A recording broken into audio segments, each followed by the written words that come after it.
주님의 사랑이 이곳에 가득하기를 기도합니다. 주님의 평화가. 안녕하세요. 쉴만한 물가의 서라엘입니다. 미국 디트로이트의 흑인들이 사는 빈민가에서 벤은 태어났습니다. 벤은 8살 때 부모님의 이혼으로 가정부의 일을 하는 어머니와 형과 함께 가난하게 살았습니다. 그는 피부가 검다는 이유로 백인 친구들 사이에서 따돌림을 당했고 초등학교 때에는 항상 꼴찌를 도맡아 하는 지진아였습니다. 초등학교 5학년 때까지 구구단을 암기하지 못했으며 수학 시험에서 한 문제도 맞추지 못해 놀림감이 되곤 했습니다. 벤은 초등학교 5학년까지 학습 부진하였기 때문에 성적표에는 D가 하나고 F가 전부였습니다. 벤의 어머니 소냐의 인생 또한 순탄한 인생이 아니었습니다. 벤의 어머니는 고아로 자라 초등학교도 졸업하지 못한 채 13살에 처음 동거를 시작했는데 알고 보니 그 남자가 유부남이었다고 합니다. 절망 속에서 수차례 삶을 포기하려고 했으나 예수님을 만나면서 그녀의 인생은 바뀌기 시작했습니다. 새로운 삶이 시작되었다고 새 삶이 어려운 환경을 변화시켜 주지는 못했지만 벤의 어머니는 어려운 환경 속에서도 하나님께 눈물로 기도하면서 마음의 위로를 얻었습니다. 벤의 어머니는 아들들을 어떻게 교육시켜야 할지 하나님께 기도했습니다.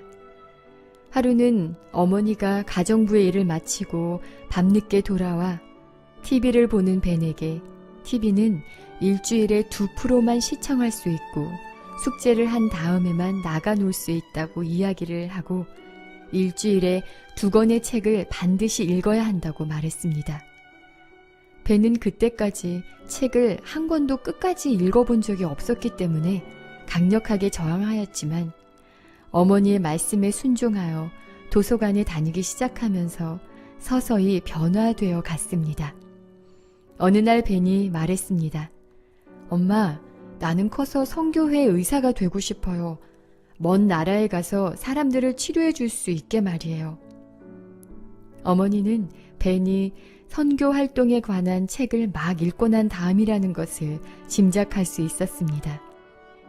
너는 네가 되고 싶은 어떤 사람이라도 될 수 있단다. 어머니는 아들에게 확신을 주었습니다. 하나님께 부탁드리렴. 그분은 스스로 돕는 자를 도와주실 테니까.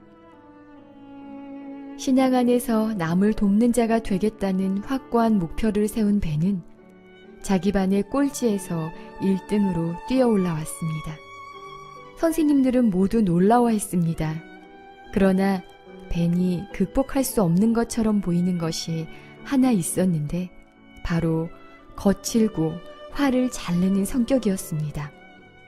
벤의 분노는 떠나가 버린 아버지에 대한 분노, 어머니가 겪고 있는 고난에 대한 분노, 자기 주변에서 눈에 띄는 온갖 밑바닥 생활에 대한 분노로 들끓고 있었습니다. 그러던 어느 날 오후 학교에서 집으로 돌아오던 14살의 벤은 한 친구와 다투게 됐습니다. 그리고 캠핑용 칼을 뽑아든 벤은 그 소년을 찔렀습니다. 그러나 강철 칼날이 그 아이의 허리띠 금속 버클에 부딪히면서 뚝 부러졌습니다. 벤의 친구는 달아나 버렸고 벤은 그 자리에 얼어붙은 듯이 서 있었습니다. 내가 사람을 죽일 뻔했어. 그는 혼자 중얼거렸습니다. 넋이 나간 채 비틀거리며 집으로 돌아온 그는 2층으로 달려 올라가 욕실에 몸을 숨겼습니다. 여러 시간 동안 그는 자기가 한 짓에 대한 충격으로 욕조가에 꼼짝 않고 앉아 있었습니다. 의사가 되어 사람을 구하겠다는 자신의 꿈을 성취시키려면 먼저 자기 자신부터 구해야 한다고 벤은 그때 그 자리에서 다짐했습니다. 그는 욕실 바닥에 무릎을 꿇었습니다. 하나님, 제발 제 성격을 고쳐주십시오. 그는 간절히 기도했습니다. 그날 밤 그는 어머니에게 나제한 행동과 하나님의 도움을 구하기 위해 기도드렸다는 이야기를 했습니다. 어머니 소냐는 아들을 얼싸안고 이렇게 말했습니다. 내가 해야만 했던 일이 있다면 그건 하나님께 기도하는 일이었단다.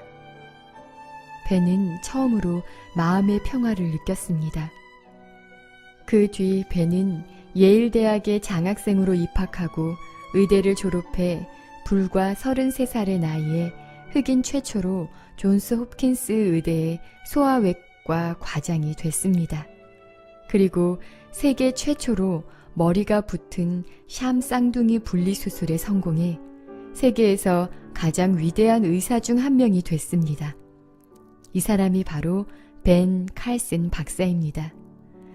벤 칼슨 박사는 많은 의사들이 수술을 포기해 생명의 불씨가 꺼져가고 있던 4살짜리 악성뇌염 환자와 만성뇌염으로 하루에 120번씩 발작을 일으키는 어린이를 수술해 완치시켰고 1987년에는 머리가 붙은 채 태어난 샴 쌍둥이를 분리하는데 세계에서 처음으로 성공했습니다. 이 수술에 참여한 의료진은 무려 70명이었고 22시간의 수술 시간이 걸렸다고 합니다. 이 수술 때문에 그는 신의 손이라는 별명을 얻었습니다. 그 후 유명해진 벤 칼슨 박사의 이야기가 자서전으로 출판됐고 그가 쓴 책은 샴 쌍둥이의 분리수술보다 더 큰 영향을 세상에 미쳤습니다. 그의 자서전은 희망을 잃고 살아가는 세계의 수많은 어린이들과 청소년들에게 희망과 용기 그리고 꿈을 주었습니다. 어느 날 기자가 찾아와 벤 칼슨 박사에게 물었습니다. 오늘의 당신을 만들어준 것은 무엇입니까? 벤 칼슨 박사는 나의 어머니 덕분입니다. 어머니는 내가 늘 꼴찌를 할 때도 흑인이라고 따돌림을 당할 때도 언젠가 너는 내가 되고 싶은 어떤 사람이라도 될 수 있단다. 하나님께 부탁드리렴. 그분은 스스로 돕는 자를 도와주시니까. 라는 말을 끊임없이 들려주면서 내게 격려와 용기를 주었습니다. 라고 답했습니다. 벤 칼슨 박사는 17,000번 이상의 수술을 집도했으며 매 수술 전 항상 하나님께 먼저 기도하는 의사였습니다. 그의 손이 신의 손으로 불리게 된 것은 어머니의 믿음과 그의 기도 때문이었습니다. 어두운 과거를 이기고 성공한 삶의 이야기는 많은 사람에게 용기가 됩니다. 청취자 여러분들의 삶이 다른 이들에게 용기를 주는 삶이 되길 바라봅니다. 청취해 주셔서 감사합니다. 쉴만한 물가의 서라일이었습니다. 주님의 사랑이 이곳에